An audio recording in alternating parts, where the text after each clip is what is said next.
নারায়ণগঞ্জের মাওরা হোটেল যেটা বিফের জন্য খুবই বিখ্যাত, তবে এদের বিফটা আসলে খেতে অনেক টেস্টি। কাজের সুবাদে বেশ কিছুদিন আগে নারায়ণগঞ্জ গিয়েছিলাম। তো দুপুর হয়ে গিয়েছিল, ভাবলাম কি খাওয়া যায়।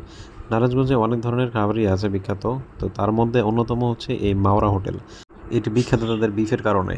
তো মাওরা হোটেলের ভিতরে যথেষ্ট পরিমাণে স্পেস আছে, এখানে একসাথে অনেকেই বসে খাবার খেতে পারবে। আমরা সাদা ভাতের সাথে তাদের সেই গরুর মাংসের প্যাকেজটি নিয়েছিলাম, যেটির মূল্য পড়েছে 230 টাকা। 230 টাকা হিসেবে বিফের কোয়ান্টিটি 5 থেকে 6 পিসের মতো পাবেন, সাথে কলিজার ছোট ছোট পিস থাকবে। দাম হিসেবে গরুর পিসটা আরও 2-1টা বাড়িয়ে দিলে মনে হয় ভালো হতো। প্রাইস হিসেবে সেটা অনেকটা কম মনে হয়েছে। রাইস প্রতি প্লেট 15 টাকা করে পড়বে। আপনি চাইলে এক্সট্রা ভাতও নিতে পারবেন, সেক্ষেত্রে 15 টাকা করে চার্জ হবে, এবং ডাল হচ্ছে 20 টাকা করে পড়বে। সত্যি কথা বলতে তাদের বিফের টেস্টটা আসলেই অসাধারণ ছিল, এবং আপনি যখন এক প্লেট শেষ করবেন তখন 1-2 পিস থোড়া হিসেবে আরও পেয়ে যাবেন।